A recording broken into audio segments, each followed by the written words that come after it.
In this video, I'm going to be building what I think is the best possible team right now in NBA 2K23, my team. But guys, let me know in the comment section down below, what would you guys change about the team I build? And let me know maybe your guys' best possible team in the game, because there's so many good cards in the game right now and so many different positions that have so many different great cards. So at my starting point guard position, at least in my opinion, I do think this guy's the best point guard in the game, and that is going to be the dark matter out of position, Jimmy Buckets. I think he's the best point guard. I just think his defense is so nice to have. He's 6'7" with a 6'8" wingspan. Defense is just so elite. A 92 block, 98 steal, 98 lateral quickness, 98 perimeter, and a 94 interior defense. You take a look at his defensive badges. He's got tons and tons on Hoff. He's also got amazing playmaking Hoff badges like Unpluckable, Quick First Step, Killer Combos, Hyperdrive, Hands for Days, Clamp Breaker, Dimer, which is really cool for your point guard. And then you look at the animations. Yes, his jump shot isn't great on very quick timing. I still to this day kind of wish he got a better release on very quick, but it's still a capable jump shot and really not that bad in game. But the best thing about this card,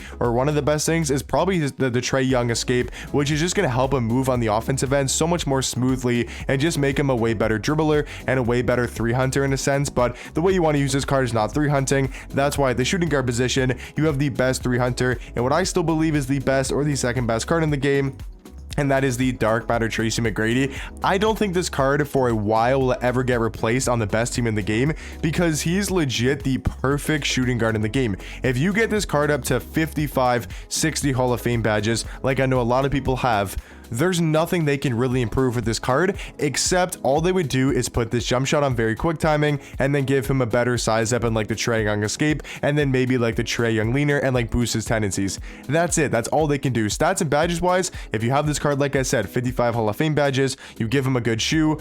I mean, he's got like 92 in every single category. In all the key categories, he's got like 95 and above. Like with a shoe boost, like if he boosts his steal, his block, his interior defense, I mean, there's nothing really to improve on this card. He's 6'8" at the 2, 7'2" wingspan, already has the best jump shot in the game. It's just on quick timing, so the only way to get a better jump shot is putting this on very quick. I mean, he's got great dunk packages. There's nothing to really improve with this Tracy McGrady card. That's why he's going for 1 million MT on Xbox, maybe even a little bit more on PlayStation, because people realize he's the perfect shooting guard and one of the best cards in the game. I would say easily top 3, but in my opinion, probably number 2 or number 1. At the starting small forward position, there is a couple different guys to go with. I mean, maybe even more than a couple. There's so many good small forwards in the game. For me personally though, I think it's the new Pink Diamond Bender. I really think he's the new best small forward in the game. Being 7 foot is going to be so glitchy next to our power forward and our center. Like the fact you can have a 7 foot small forward who can move like a guard is absolutely ridiculous. Like if you take a look at his stats, they're super well rounded, but that does not matter. Just go to his animations and you can see they gave him the Trae Young size up, which is a pretty good size up, and he's also got the Steph Curry escape.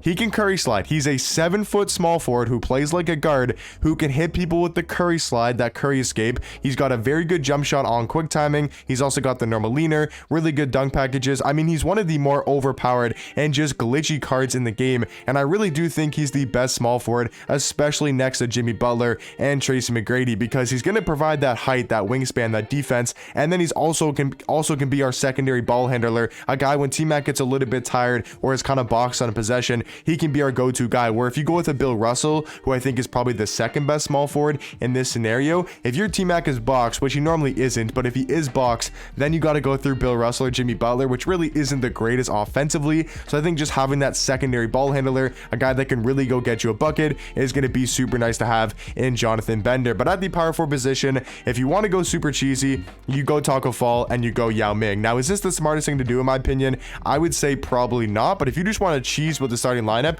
I think this starting 5, I don't know how you lose a game in clutch time. Like if you're playing clutch time online with this lineup, if you lose, man, that is 1000% on you, because how do you lose with Taco, Jonathan Bender, and Yao Ming at your 3, 4, 5? You have a 7 foot small forward, a 7'6" power forward, and then a 7'6" center in Yao Ming. Like that is just the most broken thing ever. What I do think you should do for this lineup is actually move Taco Fall to the backup 4 and then play Cream at the backup or at the starting 4 next alongside Yao Ming. And the reason for that is because Taco Fall off your bench is going to guard their center, where if you go like this, I mean, yes, Kareem can still guard the center position, and so can my backup center that I'll be running. He can obviously guard the center position as well, but it's just nice to have Taco off the bench, a guy that can be super glitchy as well. So if they only have one guy that can stop Yao Ming, and they're so worried about him, and then you bring in your bench, and they're like, finally, Yao Ming's off the court, I can finally get a paint stop, and then you bring Taco Fall off the bench, and now they're like, what the hell? Like, I played so many people where they'll have Yao Ming starting, and I'll be like, okay, I gotta stop Yao Ming, I have my Taco starting, you know, he's gonna guard Yao, and then I'm like, okay, hopefully he doesn't have Taco off the bench, because I've no good paint defenders off my bench. Like, I'm running Dino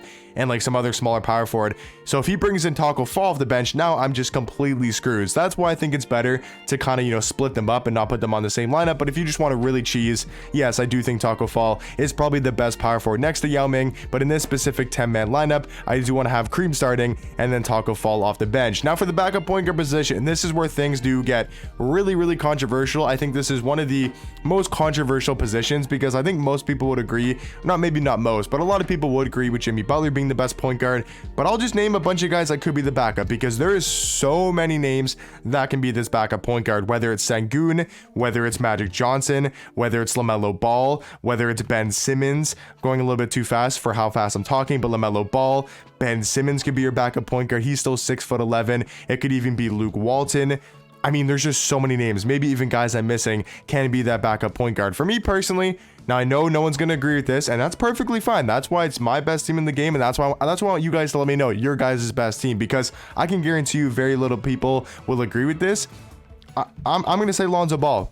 I think Lonzo Ball is super elite in my team right now. I think he plays way better than his stats and badges show. I know most people will go with the Senguns, the Ben Simmons, you know, maybe even the Scotty Barnes, the Magic, the Luke Walton. I understand LaMelo Ball. Those are the cards you guys are going to go with. I'm just building what I think is the best possible team in the game for my specific playstyle and the cards that I personally like. I think Lonzo is legit just Jimmy Butler with a tad worse SIGs.